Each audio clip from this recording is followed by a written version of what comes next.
اعوذ باللہ من الشیطان الرجیم بسم اللہ الرحمن الرحیم۔ سورہ زمر سے جو مکیات کا سلسلہ شروع ہوا ہے اس کے بارے میں ایک تو اصولی بات میں یہ بتا چکا ہوں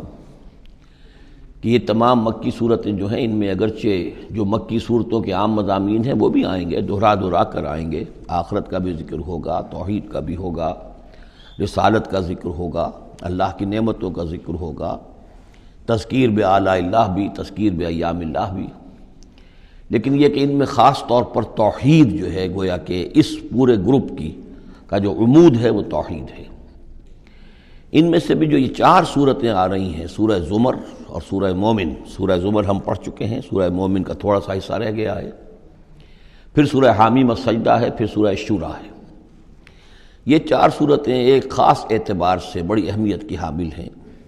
توحید عملی یعنی توحید ایک عقیدے کی ہے جیسے کہ میں نے کل عرض کیا تھا، اور ایک ہے عمل میں توحید،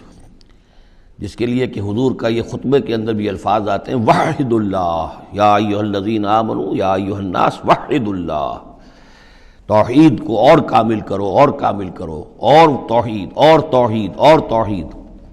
اور باب تفعیل میں توحید جو مصدر بنتا ہے وہ بھی ہے کہ کسی چیز کو تدریجاً، جیسے تعلیم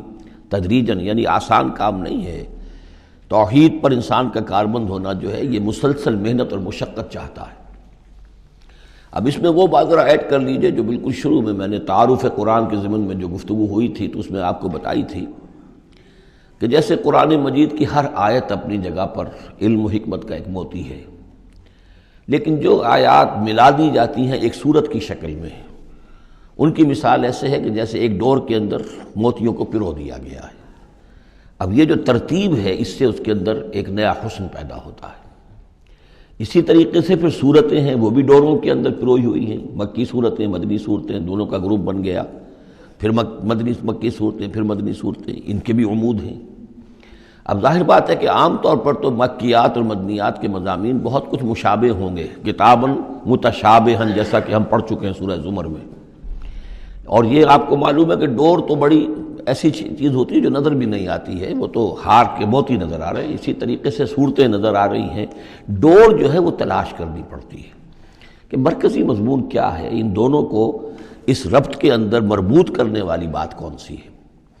تو ہم نے دیکھا کہ سورہ مومن اور سورہ زمر میں توحید عملی انفرادی سطح پر اس کا مضمون مکمل ہو گیا۔ توحید عملی کا ایک پہلو یہ سامنے آیا کہ اللہ کی بندگی کی جائے، عبادت کی جائے، لیکن اطاعت کو اس کے لیے خالص کرتے ہوئے، یہ گویا کہ توحید ہے عملی۔ اسی کا دوسرا رخ ہے اور یہ داخلی رخ ہے، دعا کی جائے اللہ سے، لیکن دعا بھی کی جائے اللہ کے لیے اپنی اطاعت کو خالص کرتے ہوئے۔ چنانچہ ان دونوں صورتوں کو جوڑنے والے جو الفاظ ہیں، جو ڈور ہے اس میں، وہ کیا ہے؟ مخلصین لہ الدین، فاعبد اللہ مخلصا لہ الدین، بس اللہ کی بندگی کرو، اس کے لیے اپنی عبادت اور اطاعت کو خالص کرتے ہوئے۔ فادعوا اللہ مخلصین لہ الدین، اور یہ سورہ مومن میں جو مضمون آیا، دو مرتبہ تو یہ الفاظ آئے فادعوا اللہ مخلصین لہ الدین، تو یہ در حقیقت یہ ہے کہ جو وہ ڈور کی حیثیت رکھتے ہیں کہ جنہوں نے ان دونوں صورتوں کو جوڑا، اور گویا کہ اس طریقے سے انفرادی سطح پر توحید عملی کا مضمون مکمل ہو گیا۔ اب اس کے بعد چلے گا معاملہ آگے، وہ سورہ حامیم السجدہ میں فرد سے اب بات آگے بڑھے گی، اجتماعیت اور فرد کے درمیان اجتماعی سطح پر توحید کو قائم کرنے کے لیے سب سے پہلا مرحلہ ہوگا دعوت توحید، کہ لوگوں کو توحید کا قائل کیا جائے، یہ توحید ان کے دلوں میں بھی جاگزی ہو جائے، بہت سے لوگ توحید کے اوپر کاربند ہو جائیں، پھر یہ لوگ مل جل کر جد و جہد کریں گے تو پورے نظام کو بھی توحید میں لے آئیں گے کہ اللہ تعالیٰ کا دین پورے کے پورے نظام پر غالب ہو جائے۔ اب یہ ہے ترتیب کے جو ان صورتوں کے مابین ہے۔ جہاں تک سورہ مومن میں دعا کا معاملہ تھا، وہ تو ہماری جو آیت ہم پڑھ چکے ہیں، آیت نمبر 65، اس پر گویا کہ اس کا عمود کا معاملہ تو اس صورت کے اندر مکمل ہو چکا ہے۔ آیت تھی هو الحی لا الہ الا هو فادعوہ مخلصین لہ الدین الحمد للہ رب العالمین، گویا کہ اس عمود کے اعتبار سے تو صورت وہاں ختم ہو گئی۔ اب یہ مزید مضامین ہے، اور یہ وہی مضامین ہے کہ جو مکی صورتوں میں آتے ہیں، بار بار آتے ہیں، اسلوب بدلا ہوا ہے، ترتیب بدلی ہوئی ہے، لیکن ہیں وہی چیزیں۔ اب انہی سے مسئلہ یہ ہے هو الذی خلقکم من تراب ثم من نطفۃ، وہی ہے کہ جس نے تمہیں پیدا کیا پہلے مٹی سے، پھر نطفے سے، گندے پانی کی بوند سے، ثم من علقۃ، پھر ایک شے سے کہ جو جون کی طرح لٹک گئی تھی رحم مادر کی دیوار کے ساتھ، ثم یخرجکم طفلا، پھر اللہ تعالیٰ تمہیں نکالتا ہے ایک بچے کی حیثیت سے، ثم لتبلغوا اشدکم، پھر یہ تاکہ تم پہنچ جاؤ اپنی پوری پختگی کو، اپنی پوری جوانی کو، اپنی پوری قوتوں کو، ثم لتکونوا شیوخا، پھر تاکہ تم ہو جاؤ بوڑھے۔ اب یہ سلسلہ چل رہا ہے تمہاری زندگی کے اندر، لائف سائیکل ہے ایک ہیومن بینگ کا۔ ومنکم من یتوفی من قبل،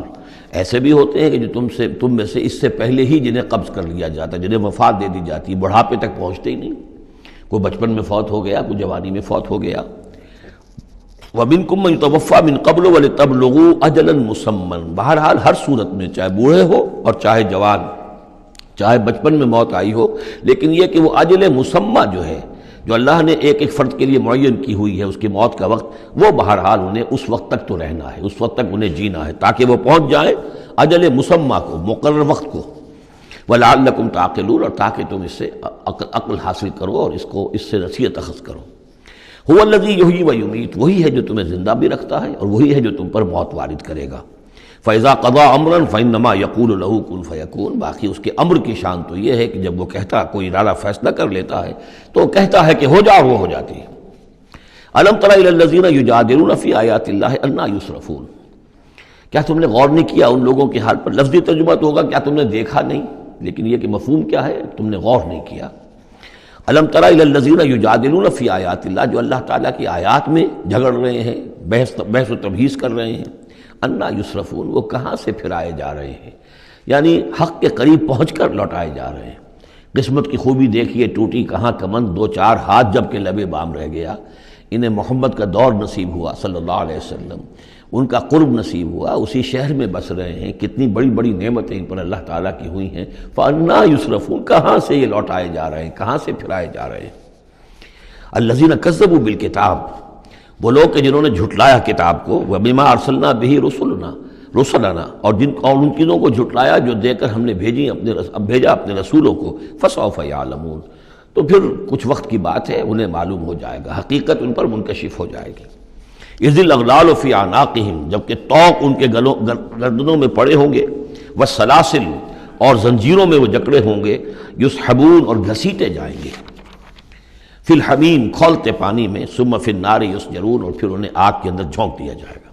ثُمَّ قِيلَ لَهُمْ أَيْنَ مَا كُنتُمْ تُشْرِكُونَ، پھر ان سے کہا جائے گا کہاں ہے وہ جنہیں تم شریک کیا کرتے تھے، من دون اللہ، اللہ کے سوا۔ قَالُوا ضَلُّوا عَنَّا، وہ کہیں گے سب گم ہو گئے، کھوئے گئے۔ بل لم ندعو من قبل شیئا، بلکہ اے اللہ اب تو ہم پر یہ حقیقت واضح ہو گئی کہ ہم جو پکارتے تھے ان کی کوئی حقیقت تھی ہی نہیں، یعنی ہم پکار رہے تھے سمجھ کر کہ کوئی معبود ہے، وہ تو تھے ہی نہیں، ہم نہیں پکار رہے تھے کسی بھی شے کو، کوئی شے تھی ہی نہیں، اس کا وجود ہی نہیں تھا۔ کذالک یضل اللہ الکافرین، اس طرح اللہ تعالیٰ بھٹکا دیتا ہے کافروں کو۔ ذالکم بما کنتم تفرحون فی الارض، اور یہ سب اس لیے ہوا کہ تم زمین میں اترا رہے تھے، بڑے خوش و خرم تھے، جو بھی ہم نے کو دے دلا دیا تھا، تو وہ جو ہلدی کی گانٹھ مل جائے کسی کو اور وہ پنساری بن بیٹھے تو تمہارا حال وہ تھا۔ تفرحون فی الارض بغیر الحق، بغیر اس کے کہ تمہیں اس کا حق پہنچتا، وبما کنتم تمرحون، اور اتراتے بھی تھے، اکڑتے بھی تھے۔ ادخلوا ابواب جہنم خالدین فیہا، اب داخل ہو جاؤ جہنم کے دروازوں میں، وہاں سدا رہنے کے لیے۔ فبئس مثوى المتکبرین، تو بہت ہی برا ہے یہ ٹھکانہ متکبرین کا، تکبر کرنے والوں کا۔